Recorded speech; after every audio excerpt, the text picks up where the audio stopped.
Después de 5 años estudiando los testimonios de personas que han vivido experiencias cercanas a la muerte y extrayendo importantes conclusiones, el psiquiatra José Miguel Gaona publica Al otro lado del túnel.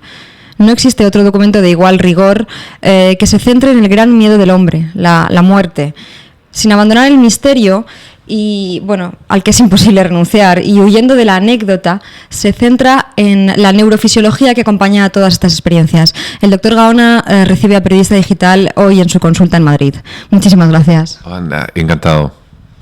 Quien diga que la muerte no le ha inquietado nunca probablemente mienta. Este era su miedo también y esta ha sido un poco su terapia. Sí, de alguna manera puede parecer mentira, pero el libro lo he escrito para mí mismo. Esto suena un poco extraño. Los autores suelen intentar escribir, pues, obviamente para el lector.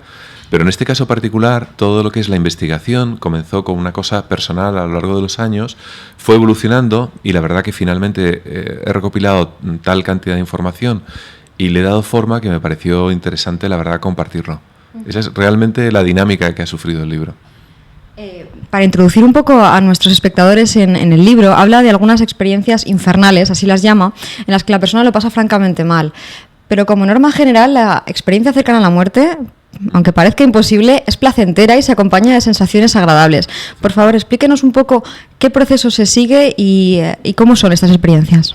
Bueno, casi todo el mundo tiene en su mente el famoso túnel, por ejemplo, pero evidentemente tanto antes como después del túnel existe otro tipo de cuestiones. En primer lugar, la persona siente una sensación de placer, placentera. Puede haber muchas veces una experiencia extracorpórea en el que tiene la sensación de que su conciencia se separa del cuerpo y es capaz incluso de visualizarse a sí misma, o de cuestiones que realmente pueden sonar tremendamente extrañas, como ser testigo de conversaciones que ocurren en otras estancias de casa o de un hospital en caso de que está siendo resucitado. Puede haber un túnel, y suele haberlo, una luz. Más bien es un constructo cultural, es decir, interpretamos que es un túnel por la forma en que ocurre, ¿no? El encuentro con personas ya fallecidas, el encuentro con entidades o seres que son denominadas de luz, que luego culturalmente son reinterpretadas tanto por personas creyentes como por personas ateas. Si es un creyente lo interpreta como si hubiese sido un ángel, si es una persona atea pues ha visto una persona como un ser de luz. Y luego muchas veces hay instancias en ese otro lado del túnel, ese otro lado en el que hay muchas personas incluso no quieren volver. Y algunas son literalmente empujadas a volver y finalmente ocurre, pues eso, la vuelta, evidentemente, digo evidentemente porque como es lógico hemos entrevistado a los que han vuelto, no a los que han seguido hacia el otro lado, ¿no? Bueno, esta interpretación cultural es muy interesante también, después vamos a profundizar en ella, pero lo que más me llama la atención es que en estos relatos siempre hay sensaciones relacionadas con los 5 sentidos, los 5 sentidos que ya no están conectados con la consciencia. Esto abre interrogantes importantísimos. ¿Cómo lo encaja esto? La ciencia, ¿cómo se explica esto? Realmente la ciencia no tiene una explicación, excepto aquellos científicos ortodoxos o negacionistas que pudieran interpretarlo todo como una mera cuestión fisiológica. Es decir, como un resultado químico de una muerte, de un estado pues de encontrarse moribundo. Realmente, desde el punto de vista ortodoxo, no tiene ni pies ni cabeza que los 5 sentidos sigan funcionando cuando el sustento biológico está siendo degradado a un nivel tremendamente rápido. Sin embargo, es también curioso que algunos otros científicos, y muy avanzados también, se están planteando si acaso pudiera existir una especie de conciencia que, al igual que el software puede coexistir con el hardware en un ordenador, de alguna manera algún tipo de conciencia pudiera encontrarse con una, no sé si llamarlo vida propia, y que la estructura neurológica sirviera tan solo de soporte. Por ello existen una serie de proyectos en el mundo, como el proyecto AWARE.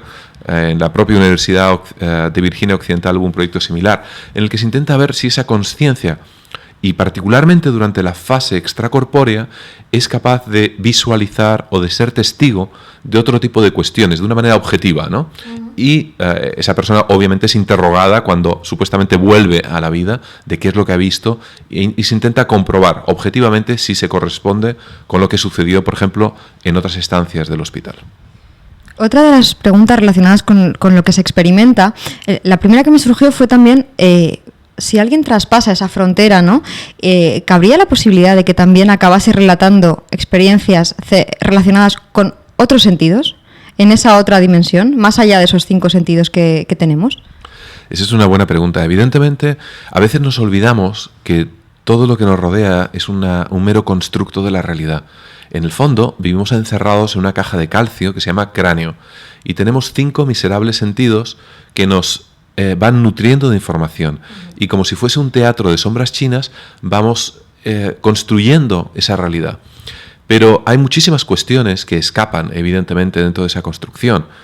No solamente ya del campo visual, como por un lado a lo mejor los ultravioletas, los infrarrojos o todo tipo de frecuencias, que ya hablo tan solo del campo visual, sino también dentro de esa construcción de la realidad.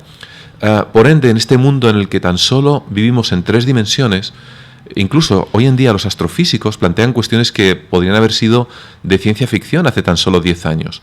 El que una partícula, por ejemplo, dentro de la física cuántica, se encuentre en 2 lugares a la vez, o que, por ejemplo, existan más de 3 dimensiones o mundos paralelos, o que el universo pudiera tener una conformación holográfica, realmente es mucho más de ciencia ficción que las experiencias cercanas a la muerte. Son cuestiones que rayan casi lo incomprensible. ¿Por qué? Porque excede el universo de los 5 sentidos. Esto imagino que es tremendamente controvertido para la medicina que usted lleva tantos años ejerciendo. ¿Le ha llevado a plantearse a lo mejor qué es verdaderamente la muerte, o si hay otro concepto de muerte o de conciencia, si puede estar ubicada en otro sentido, en otro lugar que no sea el cerebro, que parecía, imposible hasta ahora?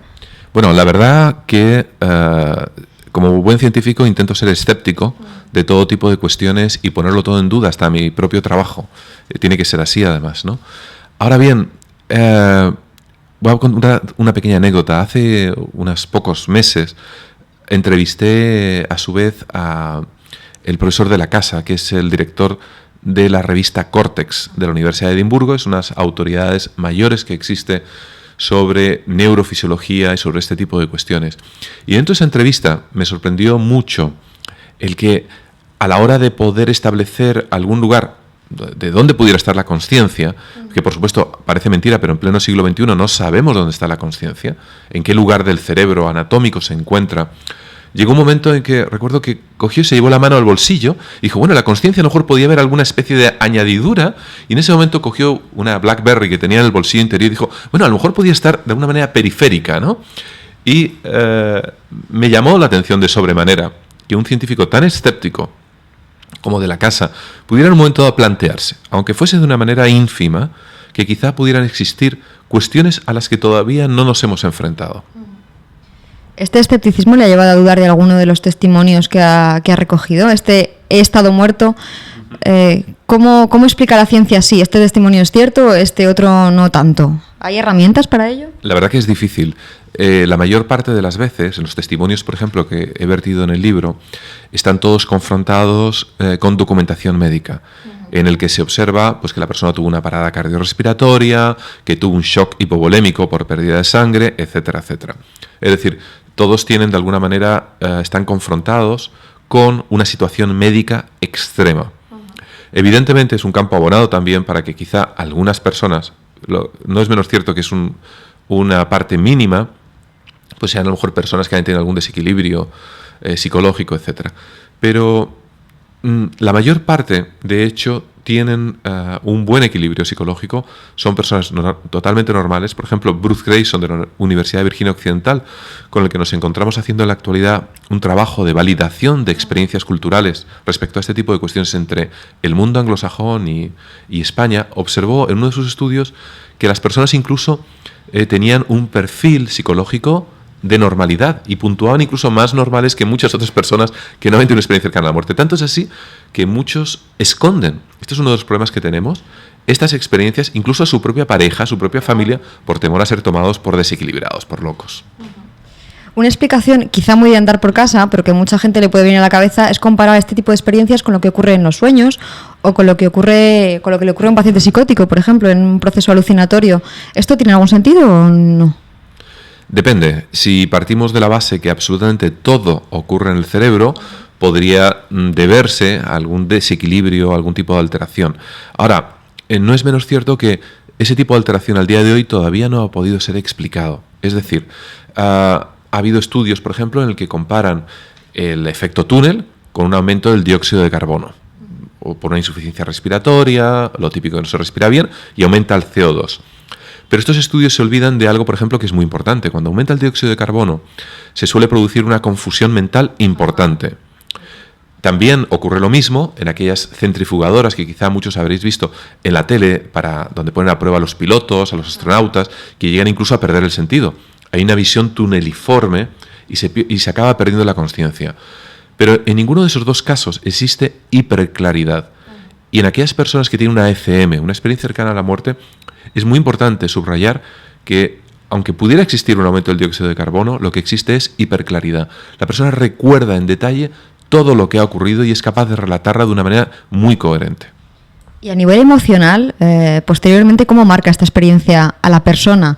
Porque imagino fácilmente que tiene que suponer un punto de inflexión, ¿no? Aunque sea con respecto a determinados planteamientos vitales, quizá.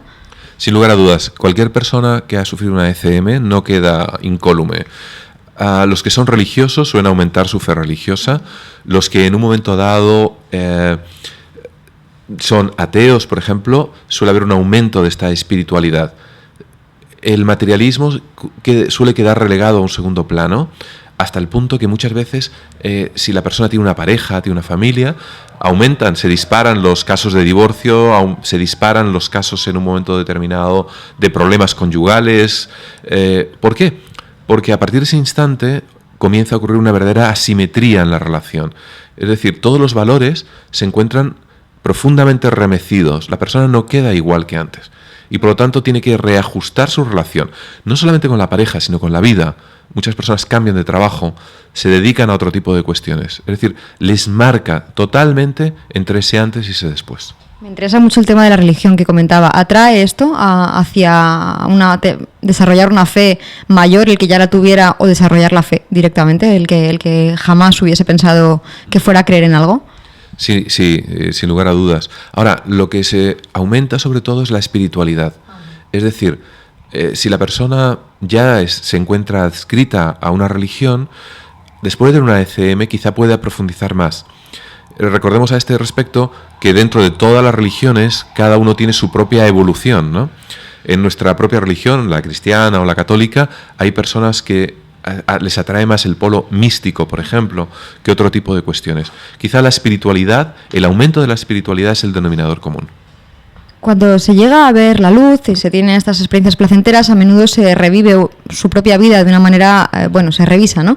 De forma distinta en cada caso, pero siempre aparecen elementos conectados con la propia vivencia personal. No aparecen, salvo excepciones, cosas demasiado extrañas o poco familiares. ¿Todo esto no puede contradecir que se traspase verdaderamente la frontera de la vida si todo lo que se experimenta está ligado con la propia vida? En principio suelen ser cuestiones, claro, familiares. Muchas veces hay una visión, por ejemplo, panorámica de lo que nos ha ocurrido, que ocurre muchas veces incluso en pocos segundos. En el libro, por ejemplo, describo algunas personas que han tenido un accidente de motocicleta y han revivido, mejor dicho, toda su vida, incluso en detalle, en los pocos segundos que pueden ir por el aire. También describo otro estudio realizado, por ejemplo, en el Golden Gate en San Francisco, entre suicidas que obviamente han sobrevivido a su intento de suicidio y en el que podemos además medir exactamente el tiempo, que son 4 segundos, que tardan en caer hasta el mar. Y en ese tiempo se da un fenómeno que también hoy por hoy la ciencia no ha podido explicar. Es decir, ¿cómo es posible revivir toda la vida en tan solo 4 segundos? Y muchas personas incluso aseguran que ha sido en detalle, es decir, no es simplemente toda la vida de una manera superficial, sino vivir toda esa vida en detalle. Ahora bien, recordemos que eso es algo previo a llegar al otro lado del túnel, por así decirlo, ¿no? Es decir, que forma parte todavía de nuestra atadura más terrenal. ¿Qué pasa después? Evidentemente no lo sabemos. Ha hablado de los suicidas, es otra cosa que me ha llamado mucho la atención. Las experiencias de las personas que han inducido, por así decir, su propia muerte, la han buscado, no son muy diferentes de aquellas otras a las que la muerte esta experiencia les ha sobrevenido por un accidente o por una operación. Sí, eso es también muy llamativo.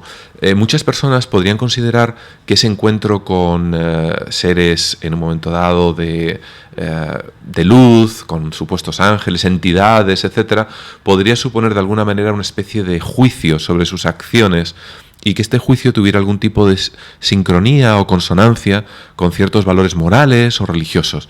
Por el contrario, no ocurre así. Y además hay dos grandes grupos en los que se puede subrayar esta cuestión. Por un lado, aquellos que han tenido un intento de suicidio no necesariamente tienen para nada una experiencia infernal, es decir, no se corresponde con las amenazas religiosas que en un momento dado son vox populi, ¿no? De que la persona sufre un juicio por haber intentado atentar contra su vida y por tanto va al infierno. Esto tampoco quiero que sea considerado como un acicate, ¿no? Evidentemente para el suicidio, ni mucho menos. Primero hay que vivir esta vida y luego ya veremos la siguiente. Y luego hay otro segundo grupo.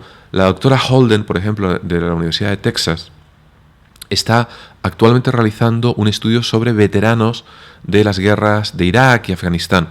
Y está particularmente centrada en soldados que han tenido una experiencia cercana a la muerte y que a su vez su currículum militar no es especialmente halagüeño en el sentido de sus acciones militares. Y sin embargo, también han tenido experiencias cercanas a la muerte positivas. No ha habido una especie de castigo o de correspondencia moral en estas experiencias. Estas experiencias son comunes a todas las culturas y además usted ha estudiado que provienen probablemente desde tiempos ancestrales. Quiero decir, no es nada nuevo, ni es cultural, ni es de ahora. ¿Cómo explica estas diferencias culturales? ¿Se corresponderían con accesos a dimensiones distintas o...? Sí, en todas las culturas, en las personas religiosas, ateas, budistas, hindúes, en Papúa Nueva Guinea, es decir, en Oceanía, etcétera, etcétera. Son comunes totalmente a absolutamente todas las culturas, en todos los tiempos. Incluso refiero en el libro, por ejemplo, el mismo Platón, en La República, el mito de un soldado que va a ser incinerado en la pira funeraria y que sin embargo revive, no está muerto, y cuenta que ha estado en un túnel, que se ha encontrado con entidades, etcétera, etcétera, hasta el punto que he desarrollado una modesta hipótesis, y no sería extraño que hace X miles de años aquellas personas que sufrieron experiencias cercanas a la muerte sirvieran de punto de referencia para aquellos escribas religiosos que querían transmitir al pueblo qué es lo que había más allá de la muerte. Es decir, el proceso fuese inverso. No es que solamente la cultura pudiera inducir a ciertas personas a modelar estas experiencias, sino seguramente fue lo contrario. Sus experiencias sirvieron de base para lo que hoy en día creemos o suponemos hay después de esa vida. Algunas de estas experiencias pueden reproducirse en laboratorio, si bien no el proceso completo, sí pueden inducirse algunos de estos estadios, ¿no? ¿Tendría algún sentido buscarle aplicaciones terapéuticas a esto? Porque en psicología, por ejemplo, muchos temores se tratan mediante técnicas que implican la aproximación sucesiva y controlada al estímulo temido. ¿Podría buscarse una aplicación terapéutica para el miedo a la muerte, el miedo al dolor asociado a la muerte, o para enganchar a la vida, precisamente, para todo lo contrario? Sí, es lo que se llama la desensibilización sistemática, por ejemplo. De hecho, se utiliza. Hay personas como Raymond Moody, que es justamente además el psiquiatra que prologa el libro, que utiliza técnicas como el psicomanteum, que además también lo describo en el libro, que consiste en una aproximación, por ejemplo, desde el punto de vista terapéutico, a aquellas personas, familiares, amistades, con las que tuvimos un lazo emocional importante, que fallecieron, con los que nos quedó algún tema pendiente, por así decirlo, y que de alguna manera se induce este reencuentro con estas entidades, con estas personas, de manera que desde el punto de vista psicológico la persona puede, por ejemplo, pedirles perdón, transmitirles, por decirlo de alguna manera, algún mensaje, etcétera, etcétera. Es decir, tiene múltiples aplicaciones. Desde el punto de vista de las experiencias extracorpóreas, Gerson, por ejemplo, en el Instituto Karolinska en Estocolmo, utiliza una serie de técnicas de tipo mixto, de vídeo y electrónico, para producir experiencias extracorpóreas que se pueden aplicar en multitud de cuestiones, como el famoso miembro fantasma en amputados y este tipo de cuestiones. La persona antes de morir suele tener necesidad de hacer 5 cosas. Usted las cuenta en el libro. Cuéntenos cuáles y por qué. ¿Por qué cree que necesitamos hacer eso si luego no hay nada? ¿Para qué? La verdad que la mayor parte son de mero sentido común. Casi todas las religiones, incluso, no casi todas, tienen una especie de sacramentos que son como la despedida. Es decir, en la vida hay una especie de encuentro con la vida y una despedida en el cual intentamos redondear toda nuestra fase terrenal. Y en ella hay una serie de fases en las que debemos de aprender a despedirnos de los demás, debemos de aprender a cerrar esos cabos sueltos que en un momento dado quedan, sin lugar a dudas, flecos muchas veces, ¿no?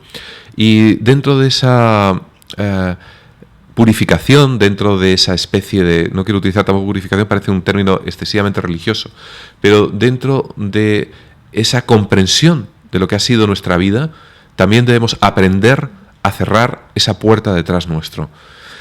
Tengo algunos compañeros que son médicos, se dedican justamente a enfermos terminales y ponen especial hincapié en este tipo de cuestiones con sus pacientes. Intentan ayudarles a despedirse, intentan ayudarles a no aferrarse a la vida en los momentos finales para evitar también ese sufrimiento. Lo que intentan de alguna manera es ayudarles a fluir, dejando todo solucionado a sus espaldas. Creo que en un momento dado, en la propia experiencia cercana a la muerte, debe ser incluso rentabilizada, aprovechada hasta los últimos momentos que podemos tener en nuestra vida. Es nuestra última experiencia. Y aprovechar para pedir perdón, dar perdón. Efectivamente, hay que aprovechar a pedir perdón, hay que aprender a perdonar también a aquellas personas que en un momento dado con las que tuvimos una serie de conflictos, porque ante la grandiosidad, ante la inmensidad de lo que va a suceder a continuación, realmente ese tipo de mezquindades, sinceramente, no tienen ningún tipo de cabida. Es totalmente absurdo. Hay que saber partir en paz. Y ya para terminar, bueno, Al otro lado del túnel, editado por La Esfera de los Libros, es un texto de muchísimo rigor científico, pero que se acerca desde una perspectiva distinta y novedosa a este tema que tanto miedo nos da. ¿Lo recomendaría a algún lector o precisamente le diría que no, que se alejara de él si estuviera en pleno proceso de...? La verdad que lo recomendaría a todo lector que esté vivo, para empezar. Y no es banal, porque es un problema con el que nos tenemos que enfrentar. En la sociedad occidental existe una negación a la muerte, y eso nos perjudica muchísimo porque nos empuja hacia lo material, hacia el materialismo, y ese materialismo realmente ha provocado estragos, ¿no?, en nuestra sociedad, ¿no? Huimos de la parte espiritual, de la parte más trascendente que tiene el ser humano, y yo creo que vivir de espaldas a ello realmente nos ha perjudicado muchísimo, porque entonces no nos deja desarrollar además otro tipo de cuestiones de relación con el mundo, con la vida, con nuestras familias, con las personas que queremos y con todo en general. Por lo tanto, yo creo que es una buena aproximación desde el punto de vista neurofisiológico por un lado, desde el punto de vista más etéreo por otro, e intenta dibujar de la mejor manera posible esa franja gris en el que la ciencia no puede explicarlo todo, ¿no? La magia de la vida por un lado, cuando se confronta por otro lado el misterio de la muerte. Pues yo personalmente lo recomiendo encarecidamente a todo aquel que haya tenido alguna vez miedo o inquietud relacionada con la muerte, es decir, a todo ser humano. Muchísimas gracias por habernos recibido hoy en su consulta en Madrid y por darnos un poco de su tiempo, doctor Gaona. Gracias. Encantados, muchas gracias a vosotros.